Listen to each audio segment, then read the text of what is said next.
नमस्कार, आदाब, सत श्री अकाल, राम राम, खमागणी दोस्तों। मैं रजनी स्वागत करती हूँ आपका हमारे चैनल द सक्सेस में। तो दोस्तों आज है 19 दिसंबर, संडे है आज का। तो सुबह सुबह वीडियो रिकॉर्ड कर लिया गया।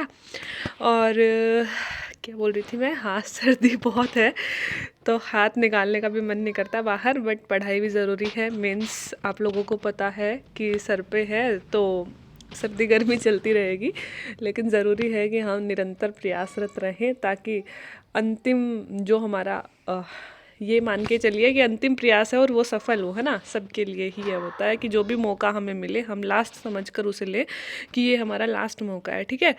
तो शुरुआत करते हैं। आज हम संविधान की 8वीं अनुसूची, थंबनेल से पता चल गया होगा कि क्वेश्चन क्या है। संविधान के 8वीं अनुसूची की प्रमुख भाषाएं क्या है।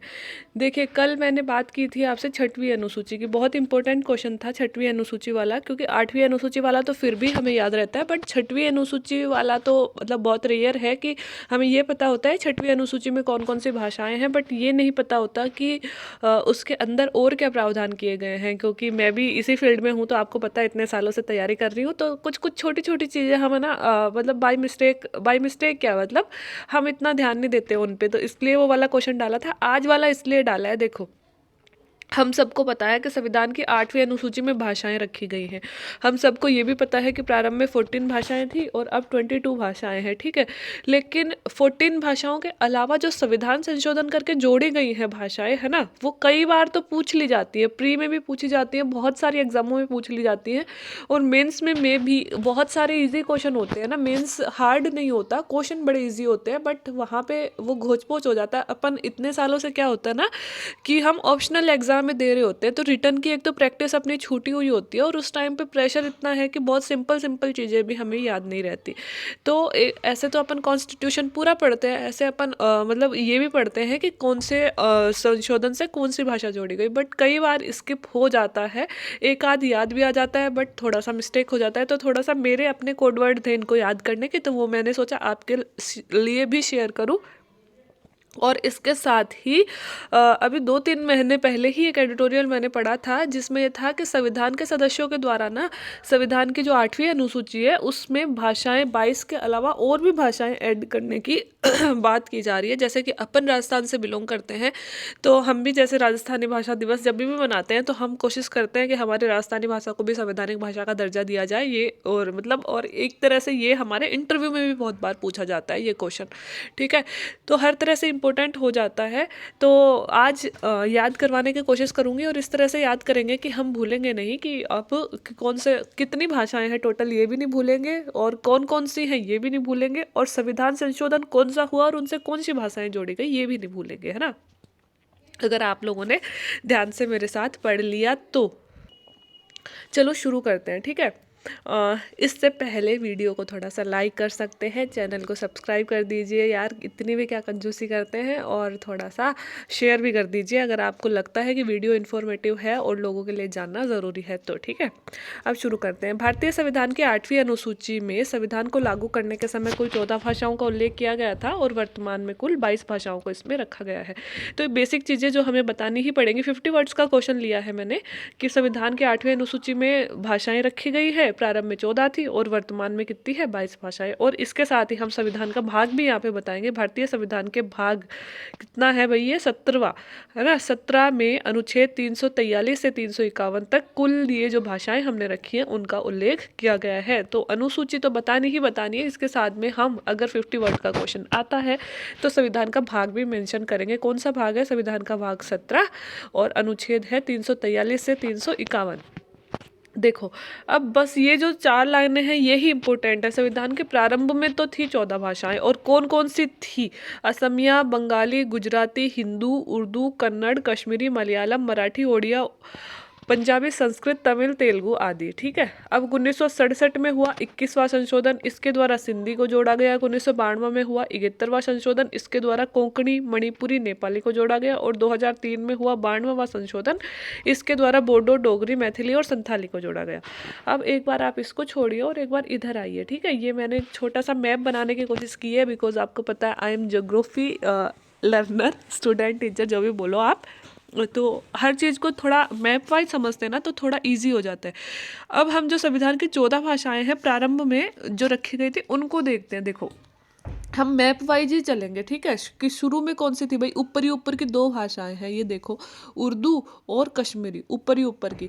मतलब उर्दू कहाँ बोली जाती है, वैसे तो उर्दू पंजाब में भी बोली जाती है थोड़ी बहुत, है ना, लेकिन हम कश्मीर, मतलब ये मानिए पाकिस्तान बॉर्डर के आसपास ही बोली जाती है ना।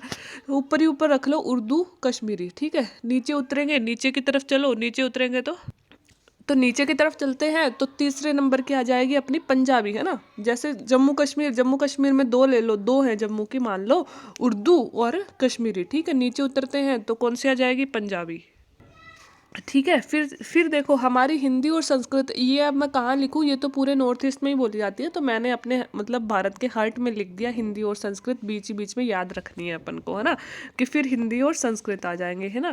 फिर थोड़ा सा और नीचे उतरते हैं तो क्या आएगा, गुजरात आएगा, है ना, फिर गुजराती हो जाएगी, और गुजरात के इधर बराबर में इधर चलते हैं तो बंगाल आएगा, तो बंगाली हो जाएगी, ठीक है। तो 7 हो गई। 7 के अलावा फिर महाराष्ट्र में चलते हैं, महाराष्ट्र में कौन सी हो जाएगी, मराठी हो जाएगी, और इधर महाराष्ट्र के बगल में चलते हैं, उड़ीसा में कौन सी हो जाएगी, ओडिया हो जाएगी, ठीक है। ये हो गई। इसके अलावा, उड़िया के अलावा फिर तेलुगु, तेलुगु कहाँ बोली जाती है भाई, तेलुगु आंध्र प्रदेश में बोली जाती है, तो फिर जैसे उड़ीसा के नीचे उतरते हैं तो तेलुगु आ जाएगी, है ना। फिर कर्नाटक में आ जाते हैं, कर्नाटक में क्या आ जाएगी, कन्नड़, कन्नड़ से नीचे और चलिए थोड़ा तो केरल में आ जाएगी मलयालम, और तमिलनाडु में आ जाएगी तमिल। थोड़ा सा मेरे, है ना, तेलुगु वाली में कन्फ्यूजन हो जाता है, मैं तेलुगु को तमिलनाडु में कर देती हूँ, बट तेलुगु कहाँ है, आंध्रा की है। बाकी कन्नड़ तो कर्नाटक समझ में आ जाएगा। एक मलयालम में थोड़ी, मुझे मलयालम ऐसे लगता है कर्नाटक की होगी, बट मलयालम कहाँ की है, केरल की हो, और तमिलनाडु तमिलनाडु की है, ये आपको पता है, ठीक है। इसके अलावा हम एक भूल गए, इधर असमिया भी है। देखो अपन को कैसे चलना है, मैप वाइज ही याद करो। पहले जम्मू कश्मीर के दो ले लो, कश्मीरी और उर्दू। हालांकि उर्दू कश्मीर की नहीं है, लेकिन हम ये याद रखेंगे पाकिस्तान बॉर्डर के आसपास बोली जाती है, ठीक है। तो दो हो गई, कौन कौन सी, उर्दू और कश्मीरी, ठीक है। फिर पंजाब में चलो, नीचे उतरेंगे तो पंजाबी हो गई, है ना। फिर हिंदी, और फिर अपनी संस्कृत हो गई, ठीक है। फिर इधर गुजरात में चलेंगे, गुजराती हो गई। फिर बंगाल में चलेंगे, बंगाली हो गई। फिर नीचे उड़ीसा में उतरेंगे, ओडिया हो गई। और फिर इधर महाराष्ट्र में आएंगे तो मराठी हो गई। फिर इधर क्या है ये, आंध्र प्रदेश में आएंगे तो कौन सी हो गई अपनी, तेलुगु हो गई। फिर हम कर्नाटक में आएंगे तो कन्नड़ हो गई। फिर केरल में आएंगे तो मलयालम हो गई।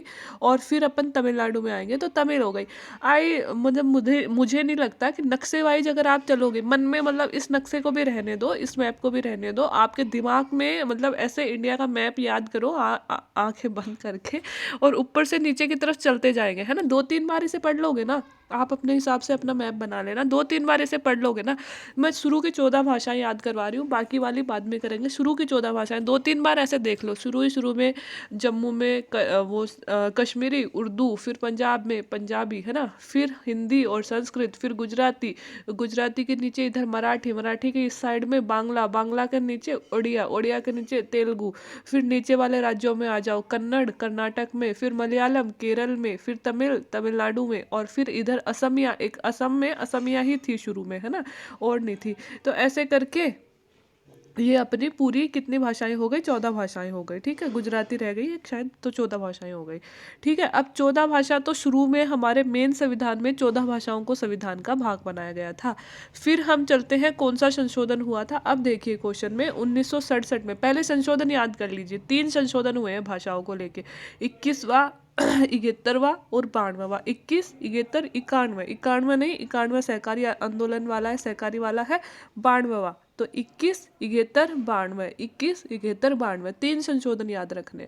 21वां सबसे पहले था, तो आप 47 के आसपास ही चल लीजिए, तो 1967, 21वां 1967 में, ठीक है। 71वां तो आपको पता है कि 72 और 73वां संशोधन, 73 और 74वां संशोधन जो पंचायती राज से रिलेटेड थे, कब थे, 1992 और 3 के ही थे ना, तो 71 भी उसके आसपास ही आएगा। तो इतना सा थोड़ा सा अंदाजा लग जाएगा ना, तो हम कर देंगे कि हाँ 71वां 1992 में था। फिर 92वां संविधान संशोधन, 91वां सहकारी वाला याद रखिए, सहकारी वाला भी इसी टाइम का है, तो 92वां कब का हो जाएगा, 2003 का। तो 21वां 1967 का, 71वां 73-74 के आसपास आएगा, मतलब 92 में। और 92वां जो संशोधन है वो सहकारी आंदोलन के, मतलब सहकारी वाला 91वां था, वो अपन याद रखते ही हैं, 2001, 2, 3 में ही हुए थे वो सारे, तो ये भी 3 में आएगा, ठीक है। इवन सन भी नहीं याद रखो, मैं तो आपको यहाँ सब कुछ याद करवाने की कोशिश कर रही हूँ। मेंस में अपन सन नहीं भी लिखते, डायरेक्ट 21वां संविधान संशोधन, 71वां और 92वां ऐसा भी लिख देते हैं तो चलेगा। बट बहुत बार ये प्री एग्जामों में फैक्चुअल क्वेश्चन भी पूछा जाता है, इसलिए मैं याद करवा रही हूँ। अब देखिए, पहले ही पहले सिंधी जोड़ ली गई है, ठीक है। पहले ही पहले संविधान संशोधन 21वें द्वारा सिंधी जोड़ ली गई है। और सिंधी बोली कहाँ जाती है? अपने सिंध वाले एरिया में, सिंध वाला जो कि कश्मीर से टच है ना। तो हमने सिंधी यहाँ रख दी। तो देखो शुरू में देखो उर्दू और ये तो ले ली थी अपन ने, कश्मीरी तो पहले ही ले ली थी। अब सिंधी ऊपरी ऊपर वाले में, तो सबसे पहले हम अपने सर की तरफ ही चलेंगे। तो सबसे पहले 21वां संविधान संशोधन, जिसमें हमने क्या जोड़ ली? सिंधी जोड़ ली, ठीक है। तो पहली पहली तो एक ही जोड़ी है, वो वैसे भी याद रह जाएगी, है ना। दूसरा 71वां, अब इसमें जोड़ी गई है 3, कोंकणी, मणिपुरी, नेपाली। तो कोंकणी, मणिपुरी, नेपाली, इसका छोटा सा ये टैग बन जाएगा कामिनी, है ना। ऐसे याद कर लो, कामिनी। का से कोंकणी, म से मणिपुरी और न से नेपाली, है ना। तो कामिनी टैगलाइन बना लो। और कामिनी टैगलाइन कब? 71वां संविधान संशोधन 1992 में। तो कामिनी से फिर कोंकणी, कोंकणी कहाँ बोली जाएगी भाई? गोवा से दमन तक का जो तट है ना, उसको कोंकण तट बोलते हैं, तो ऑफकोर्स वहीं बोली जाएगी। मणिपुरी आपको पता ही है, मणिपुर में। नेपाली कहाँ? नेपाल बॉर्डर पे। तो 3 भाषाएं ये हो गई। तो ये मैप भी आप बनाओ तो इस तरह से बना लेना, जैसे 71वां संविधान संशोधन करके मैंने कोंकणी, मणिपुरी और नेपाली। तो ये मैंने देखो कोंकणी दर्शा रखी है, ये मैंने कोंकणी दर्शा रखी है, और ये मैंने मणिपुरी दर्शा रखी है, ये मैंने नेपाली दर्शा रखी है। तो कामिनी कब आई? 71वें संविधान संशोधन। और 71वां संविधान संशोधन कब होगा? पंचायती राज वाले संशोधन के आसपास ही होगा, तो 1992 में हुआ। अब लास्ट का बच गया तीसरा है 92वां संविधान संशोधन। इसमें जोड़ी गई 4 भाषाएं, बोडो, डोगरी, मैथिली, संथाली। इसको मैंने अपन बोडो मास पढ़ते हैं ना रूल, तो वो बोडो मास ही बना लो इसको। बो से बोडो, डो से डोगरी, माँ से मैथिली और स से संथाली। मतलब ये तो है नहीं अब हम माँ से अपन मलयालम पढ़ेंगे, इतना तो यार बेसिक सेंस है ना अपना, कि मलयालम तो पहले ही जोड़ ली गई थी। और इतने साल पढ़ते पढ़ते आदत भी हो जाती है कि हाँ हाँ ये वाली तो पहले जोड़ ली गई थी, ठीक है। तो अब बोडो, डोगरी, मैथिली, संथाली कब? 92वां संविधान संशोधन 2003 में जोड़ी गई थी, ठीक है। तो अब बोडो कहाँ बोली जाती है? थोड़ा सा ये और देख लीजिए आप, ताकि मैप में देख लोगे तो थोड़ा अच्छा याद हो जाएगा। बोडो और मैथिली जो है ना, नेपाल और मतलब इंडिया बॉर्डर के आसपास ही बोली जाती है। वैसे बोडो थोड़ी बहुत इस नॉर्थ ईस्ट में भी बोली जाती है, बट बोडो और मैथिली इधर ही बोली जाती है। डोगरी जो है ना, डोगरी किधर बोली जाती है? जम्मू कश्मीर के आसपास वाले इलाके में बोली जाती है डोगरी। तो यहाँ पे जगह नहीं थी, इसलिए मैंने थोड़ा ऊंचा लिख दिया। ये जम्मू कश्मीर के आसपास वाले इलाके में ही डोगरी बोली जाती है। और संथाली आपको पता है कि झारखंड की एक जनजाति है संथाल, और वहाँ पे बोली जाती है।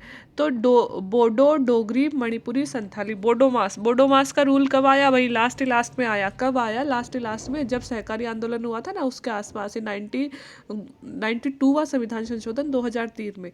तो पहला संशोधन 21वां संविधान संशोधन, दूसरा 71वां, तीसरा 92वां। 21वां 1967 में, 71वां कब हुआ? 1992 में। और 92वां कब हुआ? 2003 में। तो पहले में सिर्फ सिंध, और दूसरे में कामिनी, और तीसरे में बोडो मास। तो पहले में सिंध, दूसरे में कामिनी, तीसरे में बोडो मास। और लैंग्वेज आपके समझ में आ ही गई होंगी कि सिंध से सिंधी, कामिनी से कोंकणी, मणिपुरी, नेपाली, और बोडो मास से बोडो, डोगरी, मैथिली और संथाली, है ना। तो आई मतलब होप कि आज के बाद में आप लैंग्वेज कभी भूलोगे नहीं, क्योंकि इतना इजी तरीका इन संशोधनों को याद करने का कोई होगा नहीं। 14 भाषाओं को याद करने का भी इससे इजी तरीका नहीं होगा। अपन चाहे कितने ही कोड बना ले, इसने ये किया वो किया, वो कोड वर्ड क्या होते हैं? वहीं के वहीं रह जाते हैं। लंबे कोड वर्ड याद करो, इससे अच्छा आप मैप बनाओ ना यार। इंडिया का मैप बनाओगे, राज्य भी याद रहेंगे, और अपने आप क्रम वाइज आंखें बंद करो, मैप को याद करो, ऊपर से नीचे की तरफ चलते जाओ कि हाँ इस राज्य की ये थी, हाँ इस राज्य की ये थी, इस राज्य की ये थी, और गिनते जाओ कितनी हो गई, 10, 11, 12, 13, और ये 14 हो गई पूरी, है ना। इस तरह से गिनते जाओ, ऑटोमेटिक याद हो जाएंगी। मतलब चीज़ों को समझने की कोशिश करेंगे तभी दिमाग में जाएंगे, ठीक है। तो आज के लिए इतना ही। आई होप कि छोटा सा ये प्रयास आपको अच्छा लगा होगा। अगर वीडियो अच्छा लग रहा है तो आप वीडियो को like, share and subscribe my channel. बाकी वीडियो देखने के लिए थैंक यू सो मच।